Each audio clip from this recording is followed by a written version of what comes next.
So we're going to go through some of our superlatives through the first match day of the group stage, and also some of the teams that disappointed as well. There's really only one surprise team that we can talk about, that being Cabo Verde getting that 0-0 draw against Spain, and what an extraordinary result that was. You thought maybe they're trying to limit the damage to 3 or 4-0. Instead, they get a point against Spain in their first ever game at the tournament. Yeah, and well earned. I thought defensively they were fantastic. Again, a lot has been made of the goalkeeper, and rightly so, not only from his performance, but also on Instagram. I think he's 13.6 million followers now. Wow. More than Bruno Fernandes. What was he on, like 50,000 or something weird like that? But again, we just spoke about how the internet's bad, but then it shows how great the internet is. And I read something that his mother is coming now and all of that. So that shows the positive side of the internet. But I actually thought the framework that they had was fantastic. They defended really well. And they showed Spain to be one-dimensional. But you think that Spain are one of the favourites going into this, them and France with the bookies? They showed Spain to be very one-dimensional, that need pace and power in the wide areas. And if Lamine Yamal's not there, no one's really willing to take anything risky and try and have a bit of creative freedom. So I thought they were fantastic, and I'm glad for the goalkeeper. But for Cabo Verde, Cape Verde is what I used to call it as a kid, but now it's Cabo Verde, my fault. Cabo Verde as a team and as a nation have a real massive moment. And if they don't win any other game and they go home, for the next 20 years, they can talk about that game against Spain. So fantastic for them. I think everyone was just so ready to dunk on this 48-team format, right? They're like, all right, we're going to wait for Spain to kill Cabo Verde. And to be honest, I thought the same thing. I thought Spain would. So the fact that they get the point, it just proves that you always have to be there 100%. You can't overlook opponent. A lot of the conversation we were having before, and then the storylines that have come out of it have just been absolutely beautiful to see. And for me, the biggest thing that I learned, though, is Spain. Without Nico Williams, without Lamine Yamal, they don't have that speed on the wings. And bigger picture, I'm looking at France as those are the two as the bookie favorites. France has way more depth in those positions 100%. Than Spain does. One of the things you said, though, about Cabo Verde that has stuck with me, there was a journalist, Lars Sivertsen, who said that just because you don't know them, it doesn't mean that they're bad. It used to be that... I thought the same about him.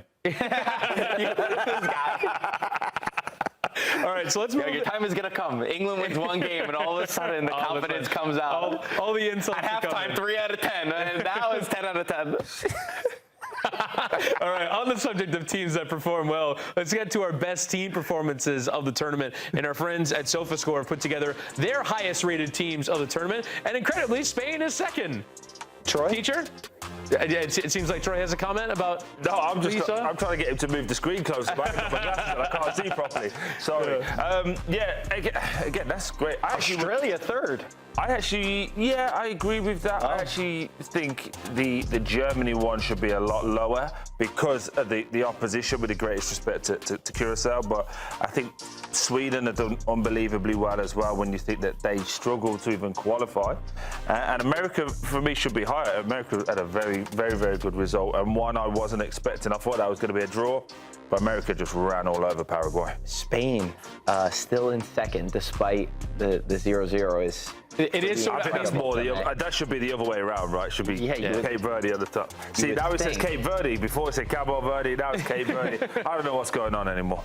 Right? You would think it's such a terrible result. It is sort of, I mean, obviously these are statistical ratings, and it's sort of an accumulation of statistics that they put together, but that wasn't a performance. What are the statistics? Does anyone know? Passes completed, and you know, they didn't give away possession very much, but if you're not incisive, then it doesn't particularly matter. So if you are to pick out your best team performance of that opening round, who was the team that stood out to you the most? And I'll start with you, Troy. For me, it would be America. I think it would be America. I thought they had so much pressure coming into this. Again, you got the Pochettino, he's leaving, and what next? You've got Grella doing layups. You've got home nation. All of this pressure building into it, and also they didn't have a great 2 games before those pre-World Cup friendlies. Thought they handled the occasion really well. Yes, Paraguay were poor, but I think it's because America made them poor. They looked very fit, very aggressive, and also the goals that they scored were good goals. So surprising, but I thought they were going to be worse than they are. And I'm a fair man, can give America credit. So USA was more impressive than England? Do not try to be American. USA, I'm just going by your logic. USA was more impressive than England? Yes. Okay. Absolutely.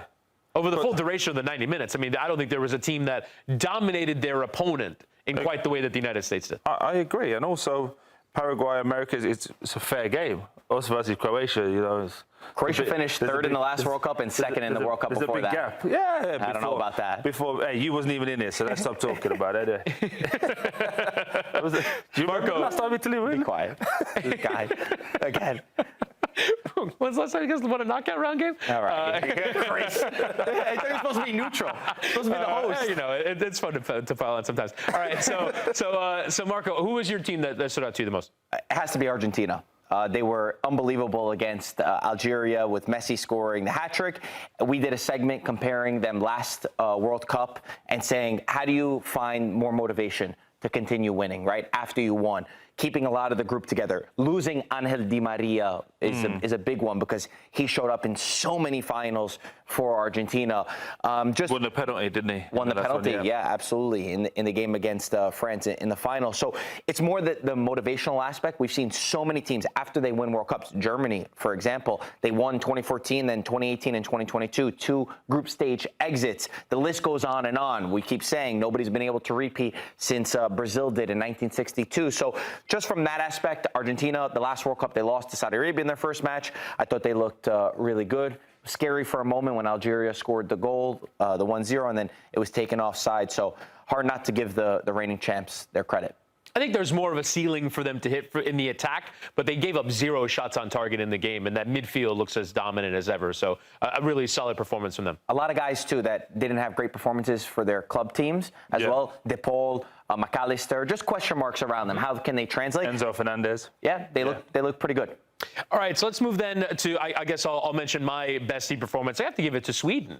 And you mentioned them as sort of a team that weren't even there. But, I mean, look, we go back to qualifying. They didn't win a single game in the qualifying group. They only get to the playoff because of their performance in the Nations League. They didn't really have a great build-up either. I thought they were pretty soundly beaten by Norway in a pre-World Cup friendly. And yet they came out, and yes, Tunisia were awful in the game. And they fired their manager since, but you have to beat what's in front of you. And that, in terms of, I think one of the cool things for them is they played Gyökeres and Isak together, and it seemed like they at the very least could combine in a few moments and they could pose a threat. So in terms of going forward, I would say they're probably a team that certainly impressed enough where, okay, Sweden are at this tournament. Why'd you roll your eyes, Troy? Because we're talking about a team, like you just said, that's got Gyökeres, who everyone keeps telling me is top 5 strikers in the world, and Isak, who went for, 140 million? And they beat Tunisia, and it's a great performance. But anyway, what I would say is that I think Sweden are on a great... They're going to get the best of Isak because he went for that money. He got injured. He has a terrible season for his standards because he hasn't been able to play. Now he's going to be motivated to show everybody, oh, hey, I'm still one of the best guys about. And, yeah, I think he's using this as a pre-season to be ready to attack next year. They'll be going home soon anyway, so it'll be fine. All right, let's move then to the best individual performances of the tournament so far. Who have you gone for? Let's actually first go through sort of position by position. The Sofascore team of the round. Vozinha, he doesn't get those Instagram followers for nothing. 9.7 rating from our friends at Sofascore. You see Juiced for New Zealand got the brace. Balogun the brace. Messi the brace. No Erling Haaland, no Harry Kane. Sorry, Troy. In there, it's only Balogun who gets in there. Hwang In-beom for South Korea was absolutely fantastic. Some brilliant players here in our Sofascore team of the round. Pedri. Marco, though, who is what? Pedri. Yeah. Pedri, yeah. Well, it's just a lot of passes completed. A lot of passes completed. Even the position that he was playing, Sofascore. he was at his best. Drop me out. What are we doing now? I think the glaring miss there, again, the stats, whatever. What I saw with my eyes, not necessarily the stats. Boadi from Morocco was unbelievable. Yeah. 18 years old. I believe he's the second youngest player to play in this World Cup. He bossed the midfield against Brazil. You're missing it. He didn't play the passes left and right. I don't care I don't care what the numbers say about Boadi. Boadi was unbelievable. And you think about being at such a young age, he had no fears in this match. It was not, I'm going to change my game. We're playing against Brazil. We're playing in the World Cup. It was sensational. He has a huge move, I believe, on the horizon, playing at Lille now, but I was extremely impressed with him. Yeah, I mean, you're coming up against the yellow shirt of Brazil. I know it's not the same Brazil, and in midfield, maybe they weren't as good in the game, but it's still Brazil. And to play in your World Cup opener and play like that, absolutely extraordinary. Troy, who are you going for? Individual that stood out to you in the first match day. Oh, Haaland. Haaland. I actually forgot for a Just a brief second there. But Erling Haaland for me. Again, the level of competition wasn't great in Iraq, but it was your opportunity to show on the big stage who you are. Everyone's talking about Messi, Ronaldo, how great they've been, the longevity, Mbappe, Olise. You're hearing about all these players. I've not really heard too many people talk about Erling Haaland. And you think about just the amount of goals this guy scores in general. I think Norway are a very good outfit, very good team. And then for the big fella to step up and score 2, I was like, okay. He's not only ready to play, he's here to show everybody, I'm the main man. And I said this at the start of last season.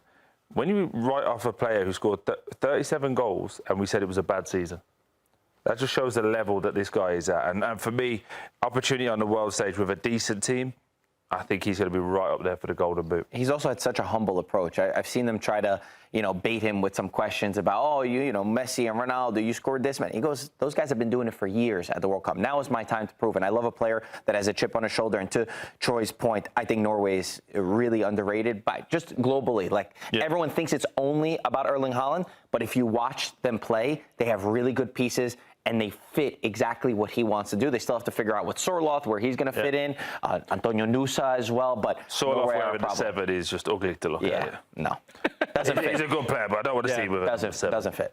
Yeah, and I think when you look at Norway, the reason why they sort of get underrated is because they haven't qualified for a major tournament since 2000. So you finally get to see them on a stage like this. I've gone for, honestly, a boring answer, but it's sort of the answer that you can't really get bored by, and that's Lionel Messi. And we talked about, obviously, the performance that he gives, especially considering something going on off the field as well for him. But in terms of on the field, he is still every bit as good as Lionel Messi that we've seen for decades now. It's been 20 years that we've seen this guy play at this level. You can run out of superlatives. You can say that it's boring. You can say that, we've seen this before. But my God, is it amazing to watch. And honestly, there was a small part of me that was like, well, he's been playing in MLS, and he's still been dominating in MLS. And I have seen these performances in person go, well, that looks like Lionel Messi to me. But it is a different level of competition to show up at a World Cup against a pretty decent Algeria side and score 3 absolutely fantastic goals. I think is demonstrative of the fact of he can still do it. He can still perform at this kind of stage.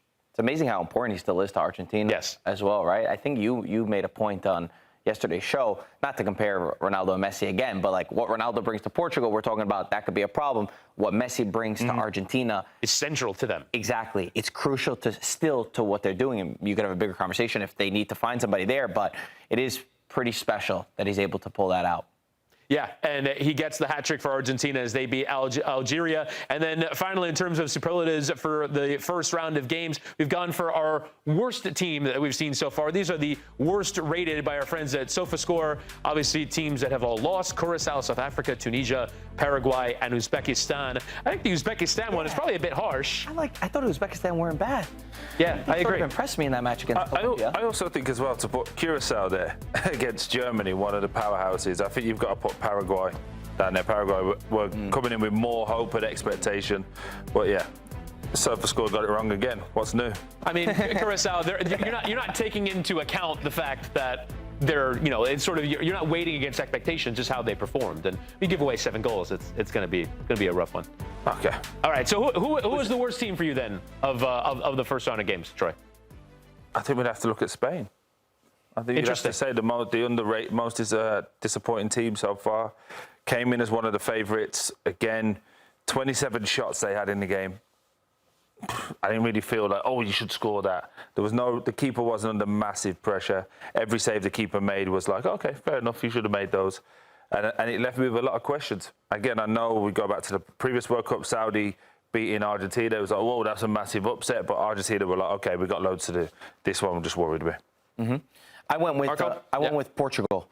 Just because I have so many question marks around the team. They always come in, everybody puts them on such a high pedestal because of their technical ability, and I'll give them that. But after that first showing, I have question marks around, obviously, Cristiano Ronaldo, Roberto Martinez, for can he make the big decisions?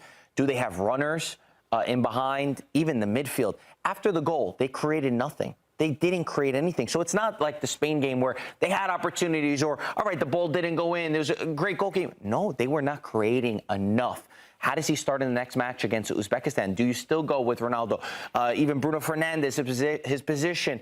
Do you go with Leao and Concacaf to give you the speed? I have so many question marks around this Portugal side that, as I mentioned, every World Cup cycle, people say, oh, they're going to win it, they're going to go all the way, but they never form that group. They never seem to get that harmony. And then the team that I'm gone for as my biggest disappointment is Turkey. And certainly relative to my expectations, they were the team that actually picked to finish top of Group D. I had them finishing above the United States at the start of the tournament. There was so much expectation around the good, talented players they have, Goulet and Yildiz and Çalhanoğlu. They've got some really good players in that team, and Australia completely held them down. And we talked about pot shots earlier in the show. They took 15 from outside of the penalty area over the course of the game. They just couldn't get through Australia, so they were disappointing for me. Who did you put at the top of that group? Do you remember? Turkey. Did you? Yeah. Oh, I thought you put Paraguay.